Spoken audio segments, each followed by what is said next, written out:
Some people travel across the world to come and see the unique bird species that soar over and call the Lowcountry home. Well, you don't have to be a birder to find the majesty in our fine feathered friends, and there is a great way to get a front row seat with our guest, Layton Register, volunteer for birdwatching events for Charleston Parks Conservancy. Welcome.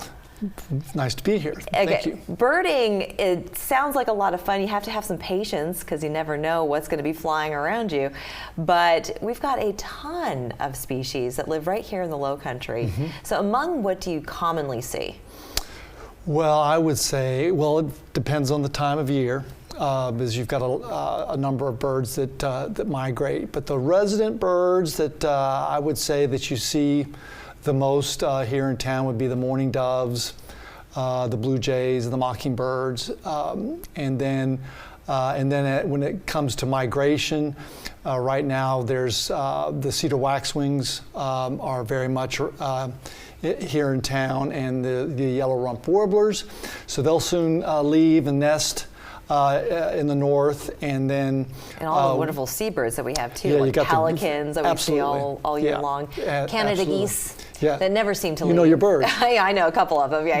And so you take folks out, and where do you typically set up to see these different bird species? Right now, we are once a month at Higgins Pier, and we start out in the morning, and we just head down the greenway towards the pier, and then make our way back. So it's just kind of a out and back, short, but it's not very far. But when you're stopping and watching, you don't need to really go that far. Right. There's a really good number of birds and good variety along there. And then this Saturday we're going to do our first Saturday morning bird watch at Hampton Park. Should someone come with an expectation to see certain birds, or should they come with no expectation? Because I would imagine that there's a wayward something or other that just may very well fly in front of your face that is like, whoa, where did that come from? Has that ever happened to you? Both, yes. I think you should have expectations that you will see at least some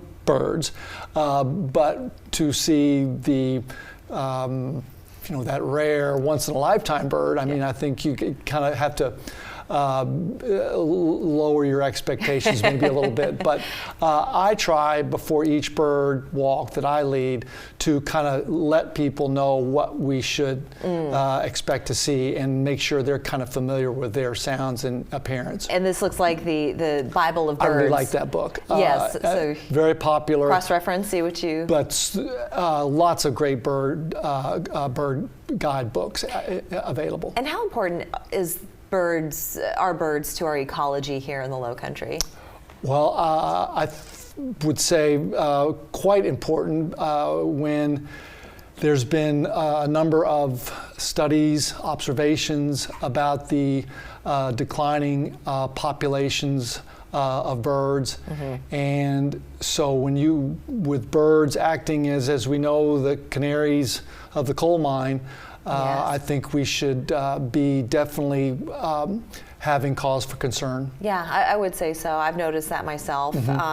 And if ever, sometimes you don't always see the birds, but you hear them. And there's a point in time, I would say, during spring into summer, that there's a bird with a beautiful song. So can they just record it and then send it to you, and then you can tell them what they're hearing? That is quickly, I was enjoying having that opportunity for quite some time. I'd have friends that they would hear sounds and send them to me, but now Cornell has developed a part of their app where you can record the sounds that you're hearing, and it is able to identify that bird song. And I see that they're participating in this and vice versa. So that's really good for anybody who's interested in learning more about birds. And make sure you have a really good pair of binoculars. These things weigh about 10 pounds.